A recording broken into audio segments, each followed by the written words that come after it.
St. Louis, gateway to the west, and the huge gateway arch, made of stainless steel and towering 630 feet high, symbolizes the city's important role in American history. Another great structure in St. Louis's new Civic Center development is Busch Memorial Stadium, scene of baseball's 37th annual All-Star Game. The Midsummer Dream Game was inaugurated in 1933. First, the American League dominated the competition, but in recent years, the pendulum has swung to the National League, which now leads in victories 18-17. Bobby Knopp, the Angels' star second baseman, takes some practice swings. Stan Musial and Ted Williams, the greatest hitters of their time, who were rivals in many of these star-spangled contests, get together behind the batting cage. Dick McAuliffe, Detroit's slugging shortstop, already has grabbed a bat. Hank Bauer, whose Orioles are far in front in the American League, is a coach in today's game. Bauer's key men are the Robinson boys. Here's Frank, the slugging outfielder. The other is Brooks Robinson, fine clutch hitter and brilliant third baseman. Ted Williams and Casey Stengel, newly elected Hall of Famers, are honorary coaches. Pittsburgh's strong-armed Roberto Clemente shows how he throws. Carl Yastrzemski of Boston, 1963 batting champion, warms up. Al Kaline, Detroit's veteran star, who has a .306 lifetime average, mops the perspiration off his face. Hank Aaron of the Atlanta Braves leads the majors with 26 homers. Tony Oliva, a two-time batting champion, talks it over with Cleveland's Rocky Colavito. And here is Leo Cardenas, star Cincinnati shortstop, unlimbering his arm. Ron Santo of the Cubs, still recovering from a fractured cheekbone, nevertheless will play in today's game. Willie McCovey, San Francisco's big bomber, is as loose as ever. Earl Batty talks with the American League bat boy. Willie Mays of the Giants, a standout in all-star competition, has the most hits, most runs, and most stolen bases. Stan Musial and Ted Williams, who is talking with Willie and Herman Franks, hold most of the remaining all-star records. President Joe Cronin of the American League and Warren Giles, the National League president, chat with Casey Stengel. The band swings smartly onto the field for the pre-game ceremonies. The players of the all-star squads take the field and line up on the first and third base foul lines. The players and the fans come to attention for the traditional playing of the Star-Spangled Banner. Commissioner William Eckert supervises his first all-star game. The rival managers, Sam Maury and Walter Alston, meet with the umpires. Maury and Alston shake hands with Vice President Hubert Humphrey.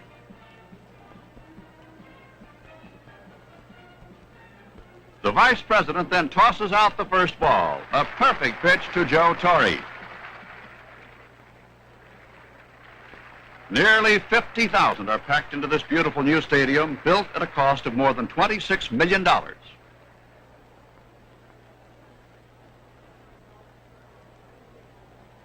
And there go the National Leaguers to start the ball game. Plate umpire Al Barlick awaits the action.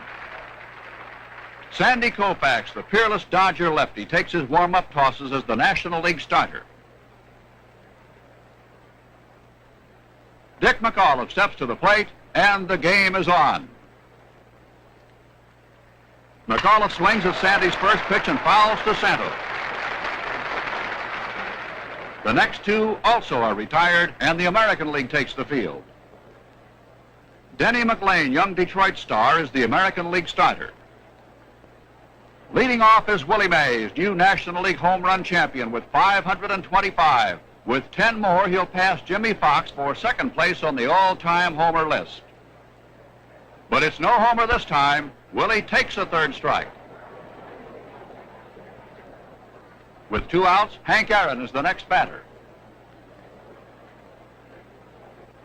McLain, in dazzling form, also places a third strike past Aaron for the third out. Koufax mops his brow in the second inning. The blistering heat has sent the temperature soaring over 100 degrees. With 1 out, Brooks Robinson is the hitter.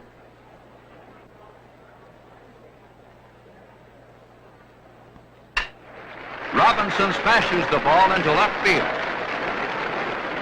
Aaron comes rushing in and attempts a shoestring catch, but he misses.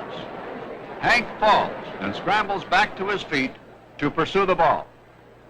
Meanwhile, Robbie continues around the bases and pulls up at third with a triple. With Koufax obviously in a jam, catcher Joe Torre goes to the mound to talk over the situation. After retiring George Scott, Koufax seems out of trouble, but with Bill Freehan at the plate, Sandy unleashes a wild pitch. Robinson scores, and the American League leads 1-0. In the National League second inning, McLean retires the fourth man in a row, and then faces Ron Santo. The Cub slugger rips a line drive toward the foul line, but Brooks Robinson is there. Mr. Impossible grabs it for a dazzling play.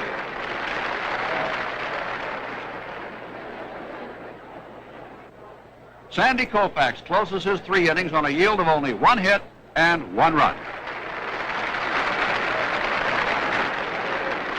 Curt Flood bats for Koufax in the National League third. McLean pitches, and Curt caroms a bouncer off Denny's leg to Tanaka, who throws him out. And that completes 3 perfect innings for the sensational Tiger hurler. Jim Bunning of the Phillies is the National League pitcher in the fourth. He thereby sets a new record with 8 appearances in all-star play, the first 5 as an American leaguer with Detroit. Jim pitched a regular season perfect game 2 years ago. Jim Cott, the big Minnesota lefty, takes over the American League pitching in the fourth.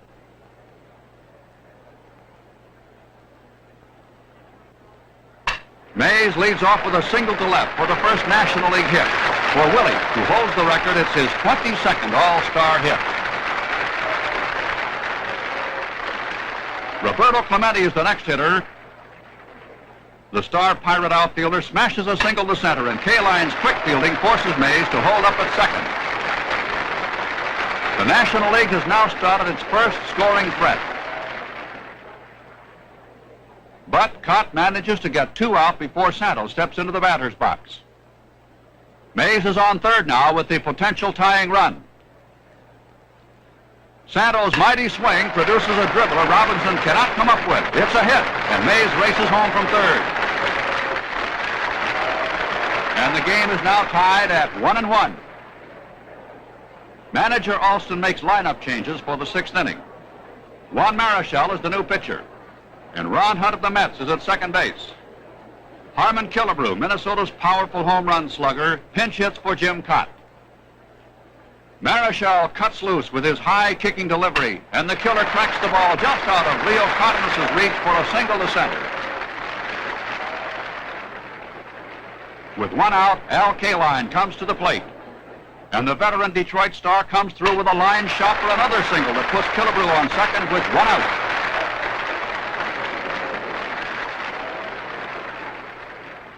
Jim Fregosi runs for Killebrew, but Marichal checks the rally. Mel Stottlemyre of the Yankees pitches the bottom of the 6th.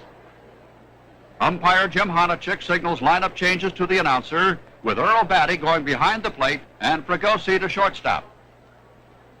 Stottlemyre takes the side with Clemente on second base following his 2-base hit with 1 away. The Yankees sinker baller delivers, and Hank Aaron slashes the ball to Brooks Robinson.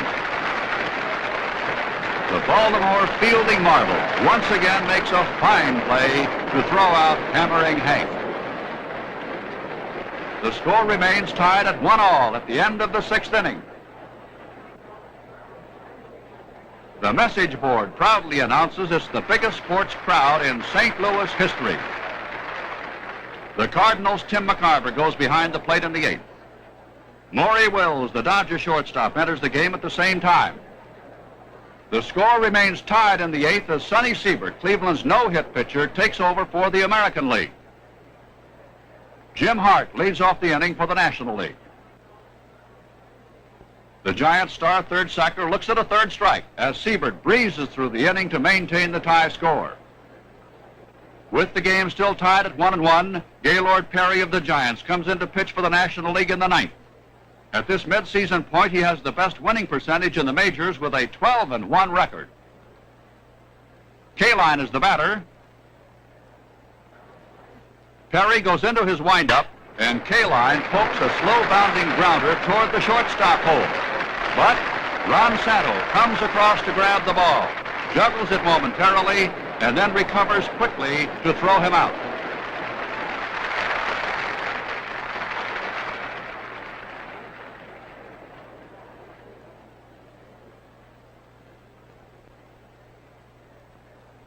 Now with one out, Frank Robinson is the next hitter for the American League. Robbie gets under a carry pitch and lifts a pop fly to short left field. Wills dashes back and makes a beautiful over-the-shoulder catch. That squelchers a possible American League threat.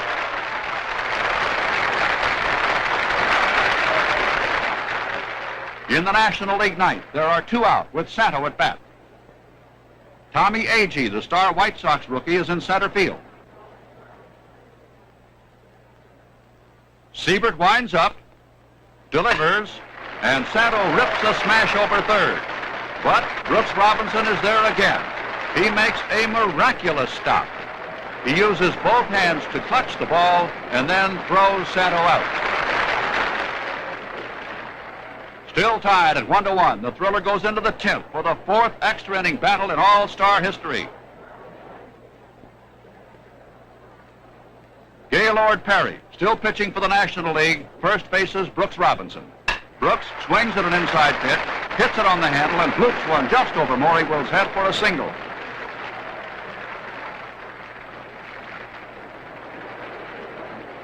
That brings up Detroit slugging Norm Cash.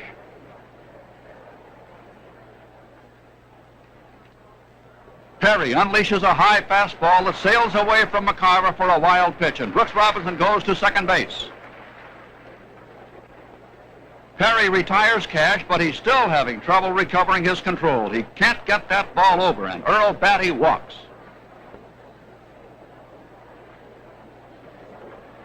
Alston goes out to talk with Perry while McCarver and Santo listen in. With only 1 out, it's a tough spot for the National League.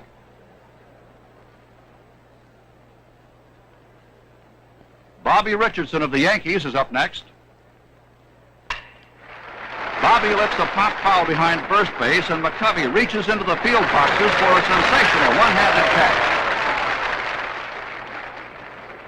That's 2 out. But Perry now faces Jim Fregosi. The Angel shortstop takes a mighty swing, but bans, and that ends the American League threat. Washington's Pete Richert comes in to pitch, and Tim McCarver gets ready to lead off for the National League in the bottom of the 10th. McCarver picks on the first pitch and singles to right. Ron Hunt gives a signal from the batter's box. Norm Cash edges in. Hunt lays down a bunt toward first. Richert moves in quickly to field the ball. He looks at second base, but decides he doesn't have time for a force out. Instead, he makes the sure play at first base.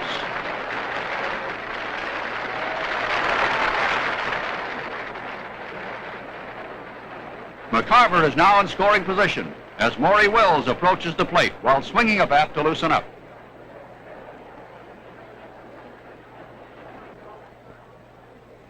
Pete Richert checks the runner at second base, then fires, and Wills slashes a line single into right center field. Here comes McCarver around third. He scores, and the National League wins 2-1. Coach Harry Walker, who waved McCarver in, leads the swarm of National Leaguers, Alston, Perry, Mays, and all the rest, congratulating McCarver and Wills, the final heroes of the day. Biggest winners of all, however, were the fans. It was a real thriller, worthy of the All-Star label. So throw all your big